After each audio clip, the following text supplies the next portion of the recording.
Hello everyone, and welcome back to Queen Elizabeth, A Day in Her Life.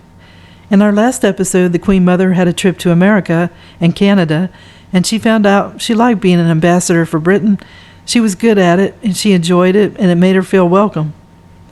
Then we got to Princess Margaret and her time with Peter Townsend, and she realized in order to have him, she would have to give up her position as princess and leave the royal family.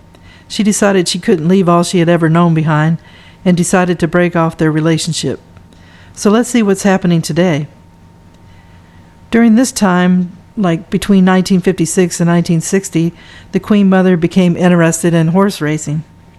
The Grand National has long been one of Britain's greatest horse races and its most dramatic. The Derby is run every summer at Epsom and is the most important flat race of the year. The National, which takes place at the end of every winter at Aintree near Liverpool, is the most eagerly awaited over jumps. It's a punishing and unpredictable steeplechase, and many of its obstacles, Beecher's Brook, the Chair, the Canal Turn, have become household names. The races often run over ground made heavy by winter rains. Horses will fall, and there are sometimes fatalities, and it's almost like watching a gladiator event. In 1956, the race had a small field of 29 runners. Among them was a strongly built 10-year-old Irish-bred horse named Devon Loch, who had a distinguishing white star on his forehead. He was trained by Peter Townsend, one of the top trainers in the country. His jockey was Dick Francis, a superb rider. His owner was the Queen Mother. March 24th, she came with the Queen and Princess Margaret to watch him run. He started at odds of 100-7, and there were high hopes that he could win. By the Canal Turn on the second circuit of the course, Francis was in second, and holding there, he felt sure he could carry the day. He said, "Never before the National had I held back a horse," and said, "Steady, boy. Never had I felt such power in reserve, such confidence in my mount, such calm in my mind." After the last fence, Francis just let the horse go, and Devon Loch rushed towards the finishing post, leaving the next horse, ESB, 10 lengths behind.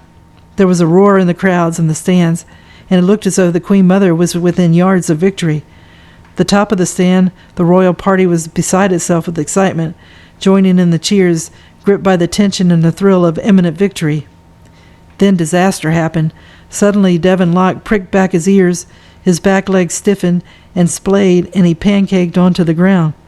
Francis was horrified and tried to gather him up and urge him along the last few yards to the post, but Devon Loch could hardly move, and ESB passed him to win. It was a terrible time for the jockey, trainer, and owner. The Queen Mother was appalled, as were her daughters and almost everyone else at Aintree. The Queen Mother knew how to deal with disappointment. She said, "I must go down and comfort those poor people." "Please don't be upset," she said to Francis. That's racing." She never liked to speak of the incident again. Queen Elizabeth's passion for steeplechasing came late to the Queen, but it became a vital part of her life, particularly after the death of the King. The royal family had an interest in horses and racing since the days of Queen Elizabeth I, but they had almost always concentrated on flat racing. In 1949, the King had been well enough for the family to attend Royal Ascot, and to the delight of everyone, his filly Avila won the coronation stakes. Two men named Anthony Mileway, who had been a jockey, and his old school friend Peter Townsend acquired a horse called Monaveen for the Queen Mother and Princess Elizabeth. It was an 8-year-old bay, gelding, brave, and strong. Mileway also thought he would be a winner. Monaveen was a bold jumper and a courageous horse when in front or disputing the lead. At that time, the Queen and the Princess felt it would be a diversion because they were concerned about the health of the King and worried by the austerity and hardships of post-war Britain. In his first outing under Princess Elizabeth's colors at Fontwell Park, a charming small racecourse in Sussex, Monaveen romped home. The Queen and the Princess were overjoyed. A sad event happened, though, over the summer. Anthony Mileway disappeared while swimming off the Devon coast. His death was a great loss, not just to the racing community. Through the rest of 1950, Monaveen won several more races, including, more importantly, the Queen Elizabeth Chase at Hurst Park. Within 3 months, his prize money was almost 3 times what had cost his owners, and they both enjoyed following his outings. At the end of the year, the Queen went to watch him run again at Hurst Park. She saw him off with high hopes, but in the middle of his race he fell and broke a leg, and he was immediately put down. The Queen was devastated. She longed to weep, but being in public, she couldn't. She felt her voice cracking as she tried to control her emotion. A few days later, she wrote about her sadness to Princess Elizabeth, who was with her husband in Malta. Somehow Monaveen was all mixed up with a first venture, and Anthony, and all the fun and all the excitement of last year and sharing with you, and it seemed so sad that such a gallant and great-hearted horse should have to be put to rest. The princess was equally horrified. By now, mother and daughter had decided not to own another horse together. The princess knew that at some stage she would have to assume responsibility for the royal stud, and she decided to concentrate on flat racing and to expand her interest in breeding. The Queen wanted to stay with steeplechasing, and according to Princess Margaret, she was so enthusiastic about the sport that she wouldn't share with anybody now. Before Monaveen's death, she had bought Manitou, and this strong and handsome horse also did her proud, winning several races within months. He was a dark bay, and on his forehead boasted a bright white star, and he had 2 splendid white socks. Not surprisingly, she loved him. On Boxing Day 1950, the Queen decided at last minute that she could not bear to miss seeing him run that day at Kempton Park on Sunbury on the Thames, so she ordered up her car and rushed off from Sandringham over icy winter roads. The field was strong, and she did not expect Manitou to win, but to her delight he did. At home, the rest of the family was enthralled. Princess Margaret recounted, "We all nearly died with our ears glued to the wireless. On the way back in the dark, the Queen's driver had to deal with thick fog as well as icy roads. They crept along, the back wheel swinging wildly. It was 8 p.m. before she got home to Sandringham, but it was the greatest fun, and I loved every moment of it."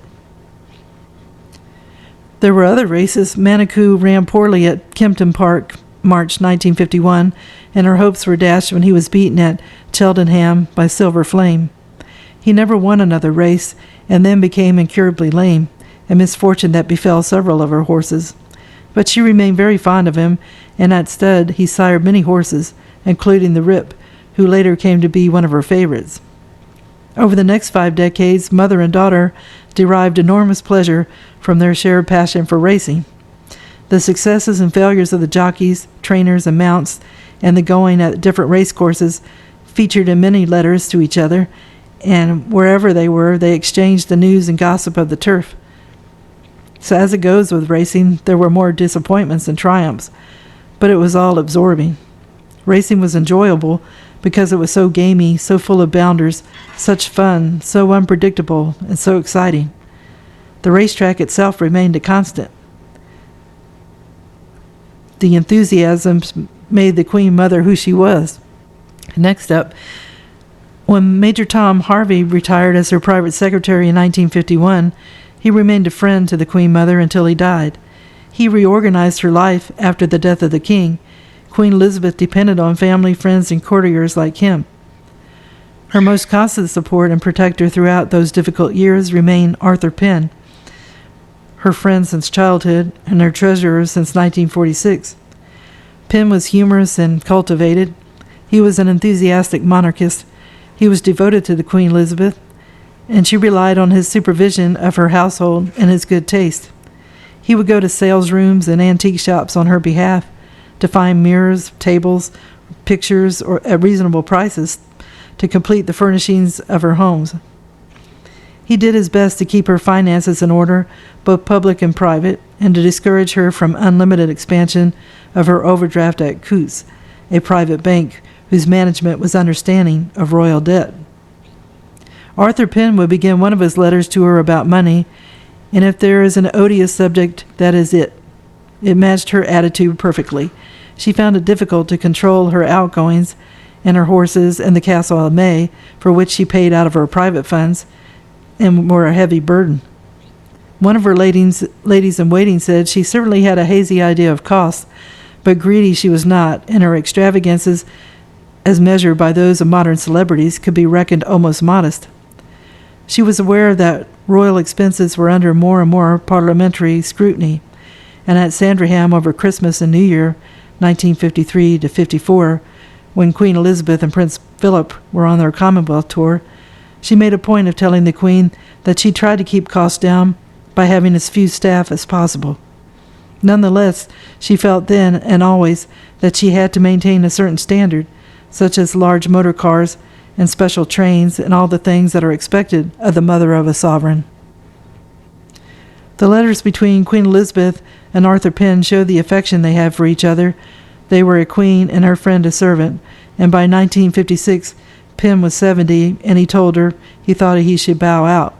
As she hated to lose someone so vital to her, she begged him to continue the drudgery of battling with my hoard finances for some time yet. But she said when he did find the job too burdensome, he must tell her, so he could resign as her treasurer and become keeper of my conscience, and prod it when I'm preparing to buy 2 Chippendale mirrors instead of paying off the overdraft at Coots. Another time she sent him a teasing note saying, "I've lost all your money at Ascot. I do hope you don't mind." He stayed, but then he felt weaker, and 2 years later he wrote another letter of charm and courtesy, reminding her that when he had last suggested retirement, "You most generously asked me to tarry." He was almost 73, and my best service to you now is to slip unobtrusively away. Still, she would not have it. She told him she was deeply distressed by his letter. "You do more for me than anyone else, so there." She repeated that she could never have continued her public work after the death of the king without his help, pointing out that trying to start a completely new life by oneself is quite the most difficult and horrible thing that one could imagine, and I'm deeply, deeply grateful for all you did then and after. Pym's burden was lightened after Martin Gilliatt became her private secretary in 1955. Like Pym and many others whom the Queen Mother favored, Gilliatt was a military man who had been schooled at Eton. In the war, he was captured at Dunkirk. After escaping from 2 other German prisoner of war camps, he was imprisoned at Colditz, where he constantly tried to escape. After the war, he served with Lord Mountbatten in India, and most recently, he had been military secretary to Field Marshal Slim as Governor-General of Australia. He was tall and cheerful. He dabbled in financing theater productions. He was an excellent planner and quickly mastered the range of the Queen Mother's interests, concerns, duties, and friendships. He shared her enthusiasm for the turf and played a large part in her racing life. She was dependent and fond of him. So I'm going to end the video here. In this episode, we found out the Queen found an escape with horse racing.